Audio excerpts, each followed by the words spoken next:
very good evening to you. Thanks for joining us on the Friday edition of the show. It's the last one for the week.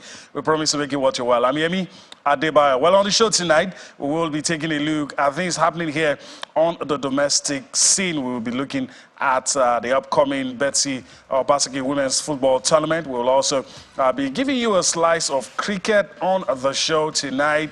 Nigeria Professional Football League, we get us talking. We'll look at the English Premier League.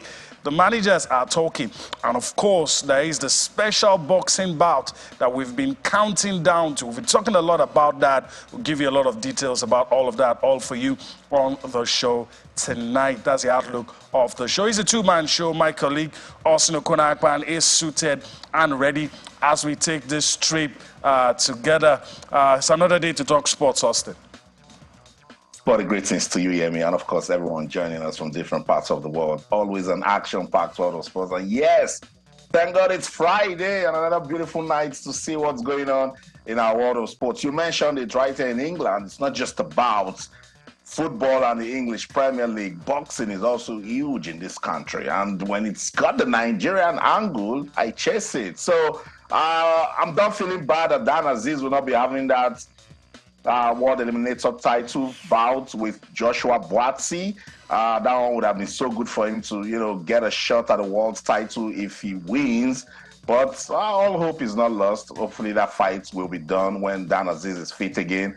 But another Nigerian will be headlining that fight, because I was saying Dan Aziz is not around. Are they going to cancel all of the fights in the undercard? No. Then came Mikel Lawal, arguably a boxer with the most brutal punch in the Cruiserweight category, and he will be fighting to defend his British Cruiserweight title. Now, what makes this fight special, is because it's got two titles up for grabs, the British and Commonwealth titles. So Mikel Lawal will be going against Isaac Chamberlain. We will listen to him tonight on the show.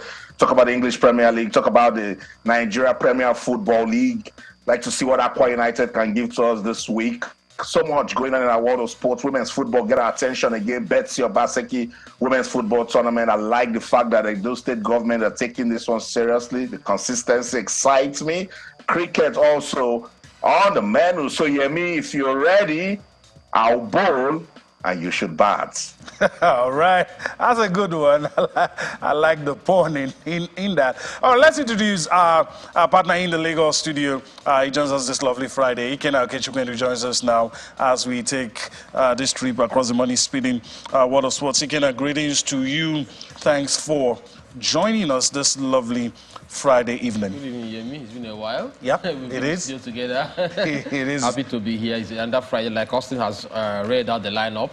Especially the Nigerian Professional Football League is still going on. This is going to be match day 4, and I can see that Austin's voice has been low because Aqua United. I have to hit him like that. Aqua United is no win in 3 matches. Hopefully this weekend they might start off with something. So it's going to be a great weekend. Club football, domestic football is back after 1 week or 2 of international break. So let's see how the boys will do for their teams this weekend. All right, let's see how the boys do for their team this weekend. Let's start off this way. I want to yield to Austin. Let's talk some cricket. Austin's always excited when he talks some of these sporting events. And we've had good reasons, I must say, good reasons to talk cricket in the last few weeks. Austin, let me yield to you. The Nigerian Cricket Federation getting us talking. They're giving us reasons to look at some of the things that they're doing.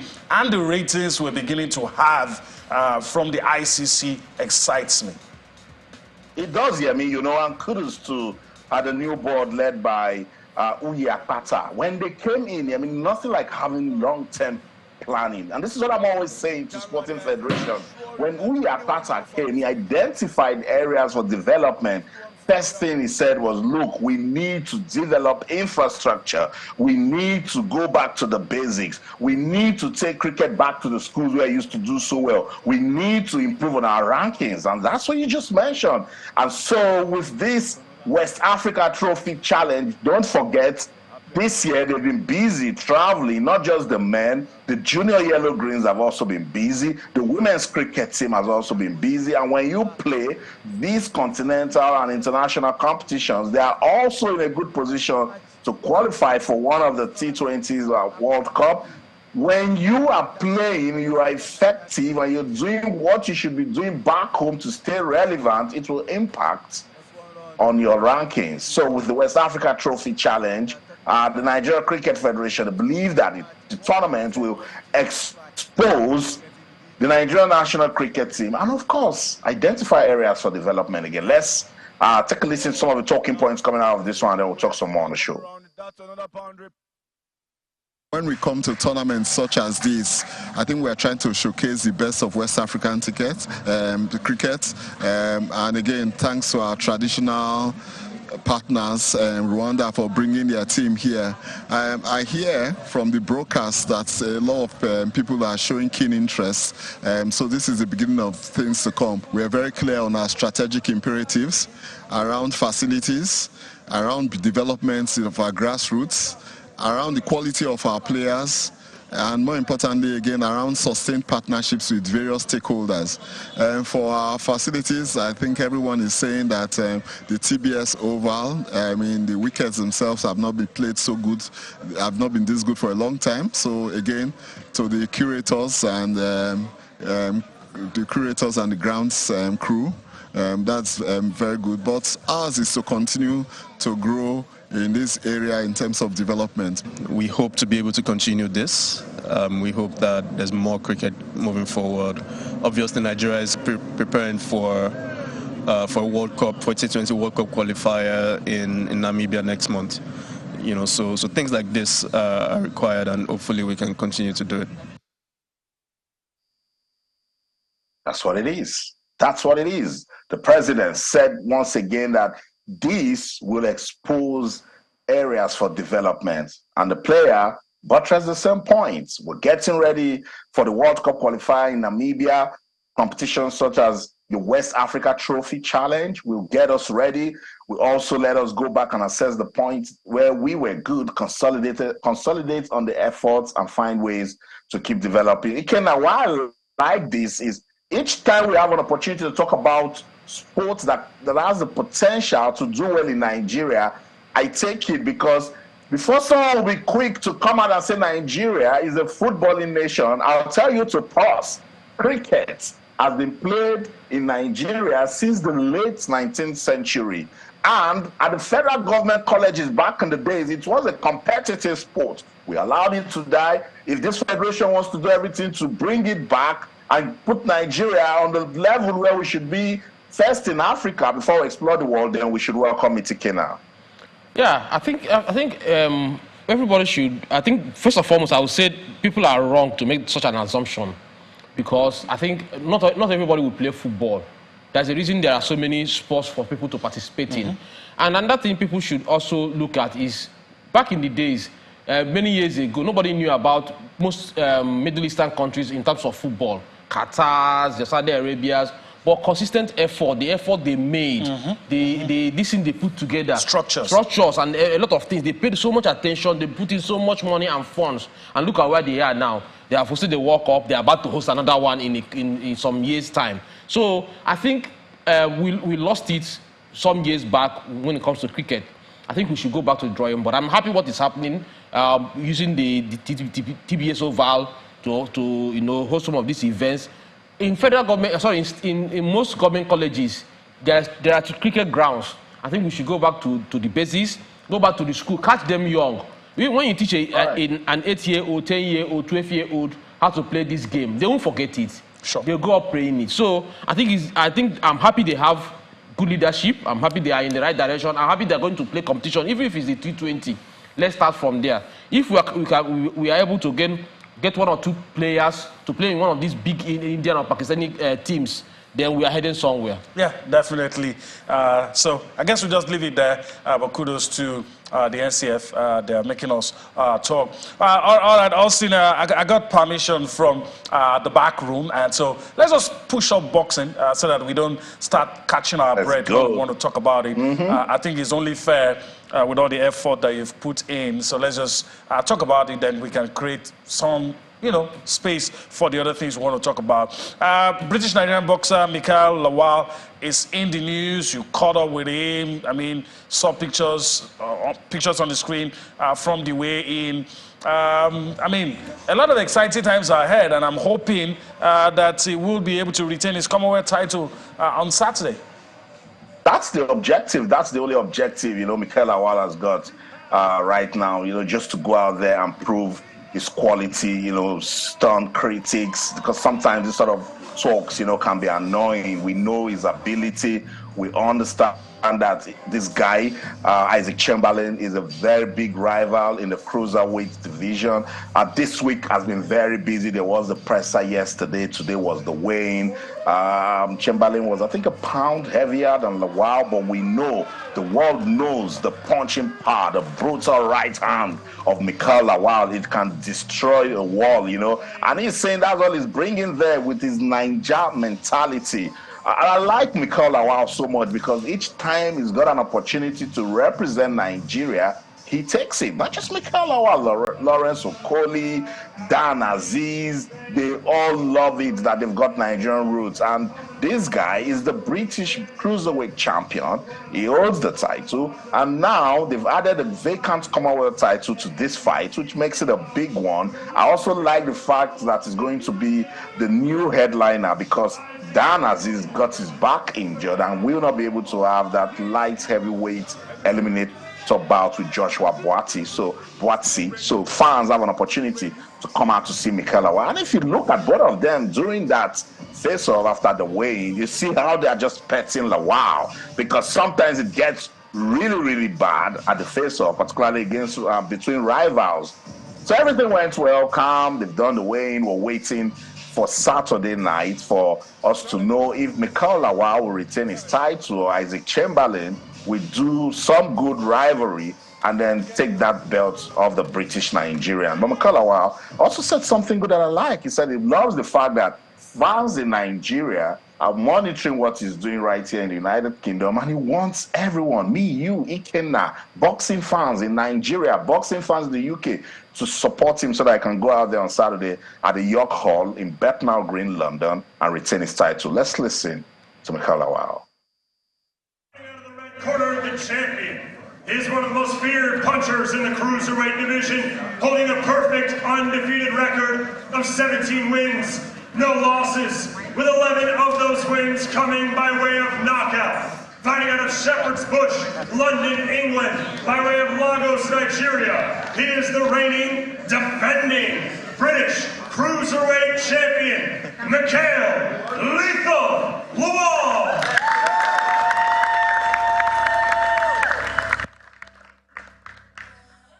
I'm so happy, so grateful that my people can tune in and watch this, especially my Nigerian people, them. Nigeria, they carry last, you understand? So I'm gonna put on a show for them, and I hope they can support me. And I love the support. I just can't wait to come back home. Nigeria's my home. That's my, so I can't wait, and I love the support, and I hope they can all tune in to watch this fight. Business as usual.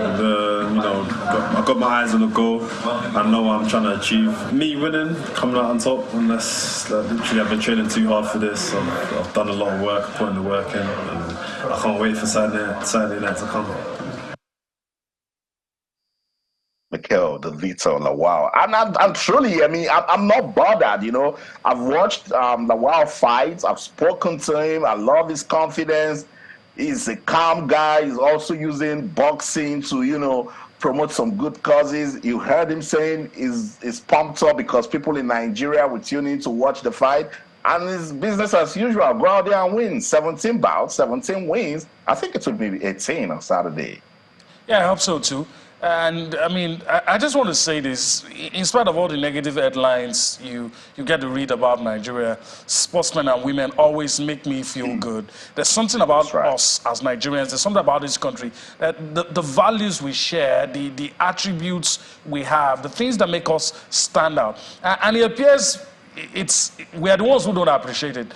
Outsiders tend to notice those things about us, and they look at people and say, Nigerians, oh, you're a Nigerian. And you look at the United Kingdom now, and the landscape everywhere filled with boxers of Nigerian descent, boxers who trace their roots to Nigeria and doing so well. And I think it's a good one for Nigeria, and we should always believe that good things come out of this country, and I'm wishing him all the best. Ikena, let's allow you to say something about this before we move on. I mean, especially the United Kingdom is littered with boxers of Nigerian descent. More are coming.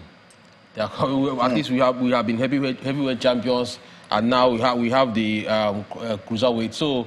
And another thing I'm beginning to find out is that there are more action on the lower weight categories than the heavyweight, because everybody is expecting the heavyweight. That's where the focus is. That's what the focus. But these guys are actually giving out, and boxing, they are giving a life to boxing. So I thought then he doesn't, from the interview Austin had with him, he doesn't look bothered.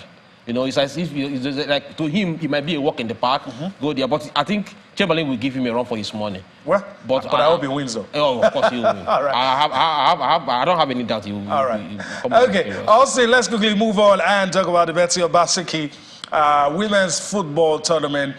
Is been in the news. This year's edition coming up, shortly. I think it's going to start on October 23rd. What you have on your screen is the draws. Nigeria's top female teams, including Rivers Angels, Nazareth Amazons, Delta Queens, and Os Edo Queens, are set to resume hostilities in Benin City, the Edo State capital, as the 2023 edition of the Betsy Obaseki Women's Football Tournament takes center stage on Monday. And of course, the organizer of the preseason football tournament and the wife of the Edo State Governor, Ms. Betsy Obaseki, who was there, she spoke, and she says they will use the tournament to continue to push for the development of the girl child in Nigeria. I know we have to go on a break, but let's see if we can take this reaction and go on a break from there. It's all geared towards creating a pathway for young girls and women in Edo State and in Nigeria to carving a career for themselves, a noble, rewarding, dignifying career, as opposed to what we experienced in our state and in our country in the past years of our young people being trafficked out of the state and the country. With the intervention of the governor since he came on board fighting human trafficking, and with our own little support with this tournament, we have seen that Edo, which used to be #1 in human trafficking worldwide, we are now nowhere near #10. This year, we're tackling gender-based violence. It's been on the front burner in the country since COVID, since the Nigerian governors' wives came together, formed a coalition to fight gender-based violence. So it's a problem we still have so rife in our states and across the country, and all of these things disturb our young girls. So anything we find that affects the progress and development of young people in this country, we will take up every year and fight it.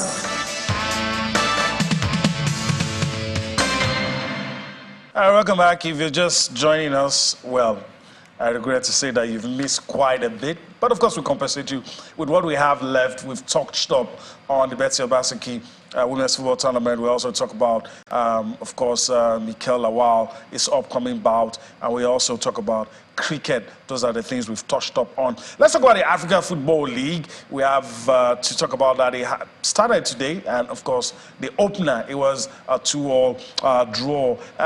Ikena, let's talk about it. Al Ali and Simba. Simba, yeah. Played a 2-2 draw. Yeah. We've waxed lyrical about this idea, this concept, how good. I still don't get it. You see?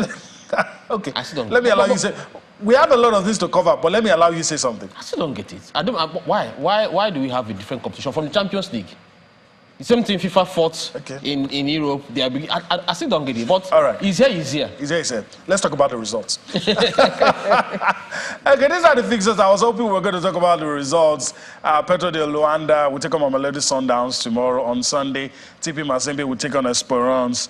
and Onaba Elephants will take on Wydad Casablanca Saturday and Sunday. But the one we talked about earlier is the 2-all draw. I'm very sure it's going to come up on your screen. There you have it, Simba Halali 2-all draw. Let me go to Austin. Like I said, we have a lot of ground to cover. We'll see how far we can go with this one. Any surprises? No surprises, you know. I'll say it's because this is a competition and this is a first game. Simba is no pushover. All respect to Al Ali. I know the bookmakers would have given them that one, but Simba also comes with some pedigree. And I think this is the right way to prove to people that this competition will be competitive. I understand where Ikena is coming from, trying to, you know, it goes beyond us just coming here to talk about the results. I think the intentions are good, you know, so I think that's what we should look at. Yesterday I said on this show that top teams in Africa can learn from themselves using this competition as a model. I'm also not talking about the prize money. I'm talking about fans of African football getting an opportunity to still watch premium football. You know, there might be motives here and there that followers like Ikena might not like, but let's think about it, Ikena. This is not a CAF Champions League. This is not a CAF Confederation Cup, but we'll have an opportunity to talk about Simba and Al Ali playing. And it was a good game of football. Tomorrow, Aimba will play. We'll talk about it, which is a good one for league football development in Nigeria. I also said on this show last night in Canada, with this sort of competition, players from Aimba can easily be scouted by Raja Casablanca, by the club from Angola, by Mamelodi Sundowns, by Al Ali, by Simba, instead of going to maybe play in Malta or Nicaragua or some obscure countries. I'm saying we can use this long-term model to develop league football in Africa. You have to agree with me on this. I'd love to hear your views, actually, Ken. On the African football league. We've talked about what it can do. It could bridge the gap. There's so many challenges that this can help us. Top teams, the countries have a bit of stability. What was wrong with the Champions League? Nothing, actually. So why can't you pump that money? I understand what they are doing. They're trying to set up the league so they can attract more sponsors and everything. So they are now a little bit of prestige. They make it like a closed competition for now. At least 8 teams. These are not the best 8 because there are questions about why is Enyimba there. Because but it's all about pedigree.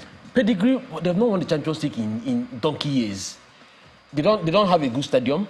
They're going to play in. I'm their fan. They're going to play in Uyo. You know what I mean? So there are teams that should have been here that was dropped, especially from North Africa. There's no Zamalek. There is no Raja Casablanca. There's some other teams we are dropped. So okay. You understand? So what I'm saying is, why didn't you put this money in the Champions League and make it more lucrative? All right. Instead of creating, and also, do you know that Saunders had to have a meeting? Had to have a meeting with their PSL for them to play in this competition because of the feature overload. All right. Point taken, point noted. I hope CAF is listening to man Ikena pointing out some of the things that need to be noted. All right, we're going to spend a lot of time talking about the Nigeria Professional Football League, whatever name is called now. Let's take a look at the fixtures. And there you have it. Tornadoes take on Bayelsa United. Remo Stars take on Sporting Lagos. Lobby Stars will take on Abia Warriors. Akwa United take on Shooting Stars. Kwara United take on Rangers. Plateau United take on Sunshine. Pillars take on Rivers United. Of course, the game involving Enyimba will not be played. They were supposed to play against Doma. And Gombe United take on Insurance. Heartland take on Casina United. Let's just flip back to the front and look at those games. Yeah, Remo Stars, Sporting League. Let me ask Ikena. I enjoyed the banter on Twitter. This, in your opinion, still qualifies as a Southwest derby, doesn't it? It does qualify as a Southwest. Because you have to make... They made their competition. Mm-hmm. When the last Super 8 gave them that rivalry, okay? So... They are well, okay, so what's the argument about they don't have the pedigree yet? I'm reading it. It's a Southwest derby, whatever. It can start from any day. Okay, it can start any day. Somebody can spring up today and become your rival. Another people should look at. So they've earned the right to be called. They have earned the right, and also they are privately run clubs. The two are one of the 2 privately run clubs in Nigeria. Ideally, that should be an advertisement. Aside football, what they are doing off the field also makes them rivals. They have the young coaches, their marketing teams are all on the spot. The idea behind... Their digital teams are on the board. The idea behind both clubs are almost similar. So there's a rivalry. They're looking at each other and say, don't take my style. So earlier you said you didn't hear Austin's voice. You're going to hear his voice shortly. Aqua United Shooting Stars, I want you to take those two matches for me. Remo Stars, Sporting Lagos, Aqua United Shooting Stars, my top pick. I don't know if they're yours, but I want to get your opinion. Aqua United, Shooting Stars, I think they are poor travelers. Okay. They are very poor travelers. So Aqua United will have a chance of and they did play well in Aba, coming from 2 goals down to equalize 2-2, but you know, an away game and probably Nimba's pedigree got one over them. But I think this is an opportunity for them to start picking those points, picking those wins. Because at the end of the season, in Nigerian League, if you sleep up for a while, it might hurt you at the end of the season. Even when you start doing well. Even when you start doing well, it can be very late. And you know 4 teams are going to be relegated. So you have to start getting those points on board as soon as possible, as early as possible. So I think Aqua United might have one over Shooting Stars. That's your call? That's my call. Sporting and Remo Stars? Tough game.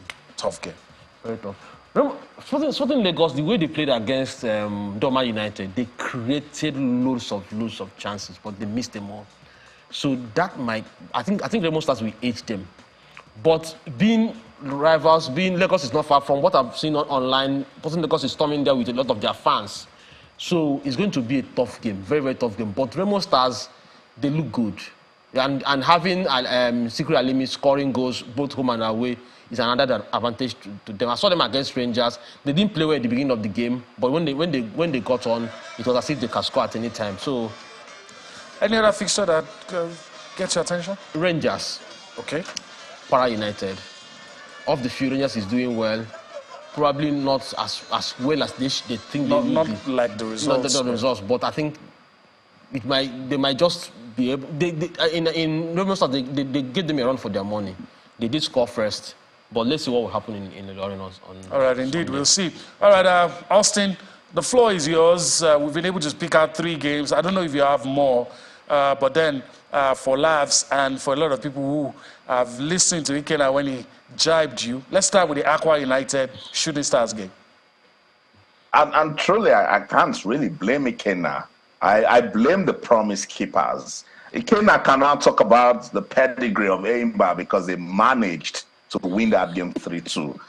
Aqua United were down 2-0, came 2-2. Ikena, I remember, I think 2 seasons ago, same thing happened. Yes. Aimba thought they were running away with the win in Aba. And Aqua United, through David, a defender, came back, and that game ended 2-2. And it hurt Aimba so bad. It's quite a shame that Aqua United, in the last 3 seasons, Yemi and Ikena, it's just that you are forgetting, Aqua United are just so much of a bad starter going into the league. The year they won the league title, they had a fairly good start, kept the unbeaten run for some time, and that was good enough for them to win. Now, more than ever before, they need to beat Shooting Stars to kick their campaign off. The moment they beat Shooting Stars, then they can now say they've started their season. So definitely that will be a major talking point. I'll take the jabs that Ikena has been throwing. We know where we meet. When Aqua United starts winning, I will go and DM him and tell him, now we have started the league, then let's see what we can do. But it's quite unfortunate that they are where they are at the moment. I also would like to see what Rangers and Kwara United can give us. For some reasons, I strongly believe Kwara United are a decent team. I like Kwara United. Rangers, as Ikena has said, they're doing a lot of good things for football development. They're trying to tell us that you must do that 60% off the pitch to get results on the pitch. And it's very important. They won their last game against Niger Tornadoes. Can they consolidate by going away to Kwara United to win? I doubt it. But hey, this is football where anything can happen. I think Bendel Insurance is a team that we should also always keep our eyes on. They will be going to Gombe United. They are going to the Pantami Stadium. It's a very difficult place to play football. But I think during their bridge season, Bendel Insurance went there and they didn't lose. I think they won. So that makes it a very important fixture for us to look at. Plateau United Sunshine Stars is also a decent matchup. Look, I still believe the season is young, but it's important when you've played 4 matches as a club, you should at least have registered 1 win so that you can bounce and say, yes, you are part of those competing. Remo Stars, and Sporting Lagos, good one for private ownership league football in Nigeria. I want those teams to use that game to market the league. Let the fans come out. And they've got young fans. And I want to see people start investing in league football in Nigeria because of what Remo and Sporting Lagos seem to be doing. So those two teams, they all football followers in Nigeria. Good football when they meet. We don't want fans trouble. Officiating should be top-notch. Give us the football hospitality. Everybody should be well-behaved. Let's even talk about the game after the game and see how we can keep developing the Nigeria Premier Football League, Yemi. All right, that's interesting. Let me allow you to say something in 30 seconds. I like the last part of what Austin said. Those two teams, the way they are organized, the way they're set up, you're likely going to get things even aside the game on the field and everything surrounding it. And the hope is that after this game, the conversation will continue. Yeah. You know, all of those things that we love about these two teams, about the way they set themselves up, about the way they're structured. And I hope a referee won't grab the headlines, a troublesome fan won't also grab the headline. I think this year, Bob, is always like that in the beginning of every season. But at least this year, the conversation hasn't been on the referees. It hasn't been on the referees at all. So there are other conversations aside the pitch of play. But I've been, for this season, they have played 3 matches. I've been to Sporting Lagos twice, and I was in Ikene when they played Rangers. It's been, apart from sitting on the stands and watching the games, when you go into these teams in their offices and everything, you find out the kind of structure they are putting in place to make sure things work and make sure that they stand above the clutter when it comes to how Nigerian clubs are being run. What has become the norm? Yeah, what has become the norm? They have moved ahead of that. So kudos to them, and I believe with the two of them championing the new age of Nigerian football, we'll see it grow. All right, there's definitely light at the end of the tunnel. All right, I want to yield to Austin. There's been something in the news. I don't know if you've heard. I don't know if there are new angles to it. The Napoli owner, De Laurentiis, sparked an online, should I call it controversy now, when he said it looks like contract talks with Victor Osimhen has stalled. And it was interpreted that it means that Osimhen would leave. Some said it means that he's not going to extend his contract. There's been a lot of confusion. Even the club, at some point, it looked like they had to, clean up what the owner has said. Does all of this become a distraction for Victor Osimhen, or it still goes back to the fact that Napoli didn't handle that issue with the social media stuff that is probably the one leading to all of these issues? It is. That's the issue, and that's the only issue that we have that has brought us here. That Napoli acted in an unprofessional manner to this Nigerian footballer that gave over 100% to break the jinx of Napoli not winning the Serie A title in over 30 years. And why is the owner just talking now? Why didn't the leadership of the club come out to condemn that disgraceful social media post that was placed over the internet about arguably the most valuable footballer that they have? It's pure racism, and Napoli will regret whatever they have done to Victor Osimhen. If I have a direct, opportunity to counsel him, I'll tell him straight up, leave. Your time is done. You cannot stay in a team that doesn't value you. And I'm not talking about valuing you. They don't respect you, talk you down, refer to your player, your top player as a coconut, and use other derogatory language to a professional footballer. Now, this is what Napoli don't even know. They will find it difficult to attract top players to Naples. They've done themselves over and over again with this Osimhen issue. Not to a guy that was so dedicated, that gave everything, was a fighter, a hard worker for Napoli to win the league title. And you can't even just put him on a premium. That's all you need to do to this guy. Just show him some respect. Would they treat a Cristiano Ronaldo that way? Would they treat a Lionel Messi that way? Would they even treat Simeone in the team that way? and some of the other players that don't even give as much as Victor Osimhen gives. So when I heard this story, I've been trying to reach my Italian source. So I'm a journalist in Italy, and he's not been picking my calls because each time I call him, I'll talk about Victor Osimhen and Victor Osimhen. So I just want to find out what do they mean by this stalling of this contract talks? Are they trying to let us feel that Victor Osimhen wants to have a talk about his contract being extended? The guy should leave. That's what it is. It's not appreciated. He shouldn't have no talks with Napoli. If Chelsea wants you, go there. If Manchester United wants you, go there. And let Napoli start understanding action and consequence. You cannot talk down on a professional footballer and you expect him to give his best. And Victor has done just that. Picked himself back up. The next 2 games after their disgraceful post, he was scoring goals for Napoli, telling them that, look, I'm bigger than all of you in this club. So the owner or the president or whoever should just sit down and ask himself, why is he jumping on this situation so late? Why didn't they show leadership come out, condemn that post, and apologize to this Nigerian footballer? Till today, I mean, they've not apologized to Victor Osimhen. They're only coming out to put about broad explanations over their disgraceful act. I'm so disappointed with Napoli. And so also, is it because he's a Nigerian? No, because he's human. Yeah. You don't treat people that way. Yeah, that's true. He can a few seconds. Austin has said everything. But do you think the exit door is already open? Yeah, it's very open. I think it will be wrong for him to stay on. But I think De Laurentiis, if you understand him, he has very big ego. He is the one that saved Napoli. He's going to be the architect of their downfall. He has allowed Gentili, who was a sporting director, to leave, to go to Juventus. He said that he's going to replace him at the snap of a finger. He has not replaced him. He, what's it called, the coach, the contract was, if he wins the league, automatically the contract will be renewed. He didn't even tell him. That should have come with an increase. He didn't tell him. He said he should go, that he can replace him at the snap of a finger. He brought in the new coach now that is messing up the team. So, if you understand him, when they made that post, they should have come out to deny, to actually douse the fire, but they didn't say anything. They even, when they made their comment, it was like, we didn't mean to offend him. They didn't even apologize. All right. So I think, Victor Osimhen, if I'm him, let's play this season out. Next season, I'm on my way out. It's as simple as that. It's football, it's business. He can go anywhere and prosper.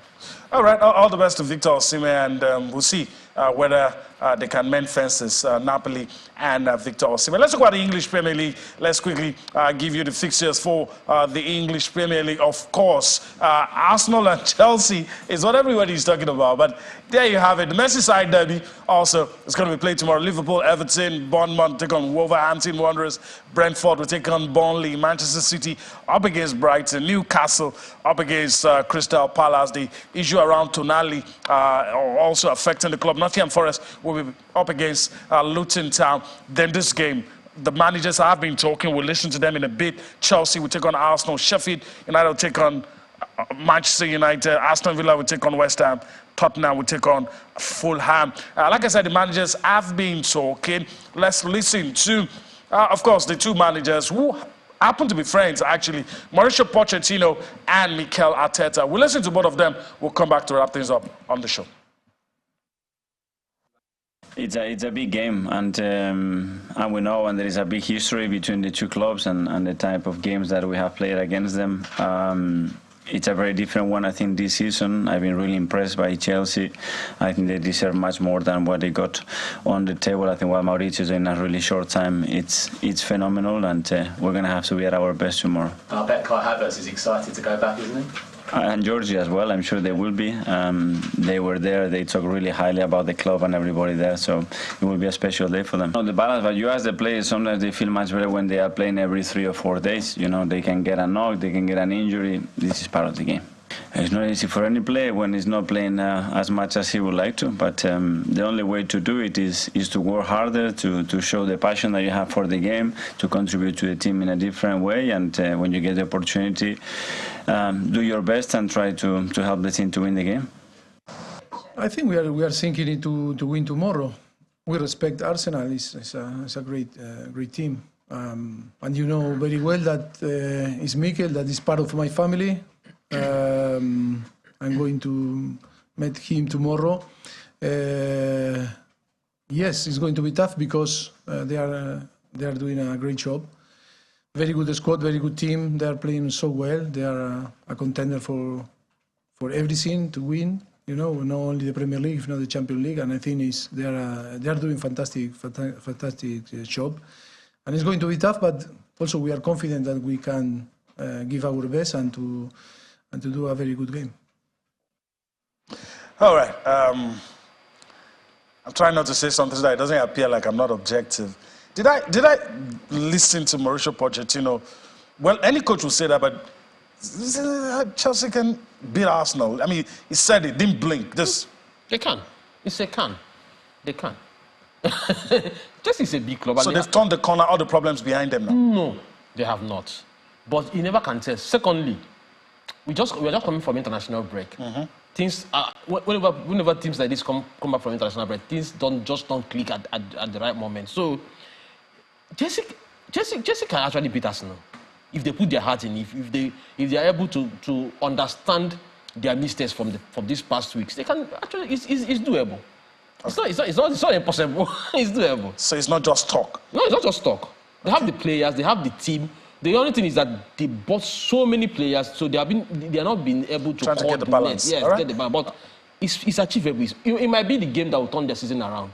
All right. Okay. All right, Austin, the floor is yours. It's going to be your parting shot.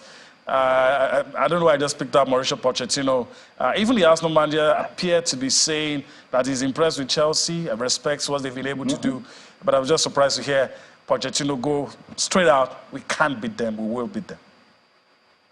So with Mikel Arteta, it was mind games, just clear mind games, just trying to show respect to Chelsea as a big team in London. While for Mauricio Pochettino, he's just expressing the philosophy of optimism. That's all they need to take, because in the last 3 seasons, Arsenal just knows how to go to Stamford Bridge and get the result.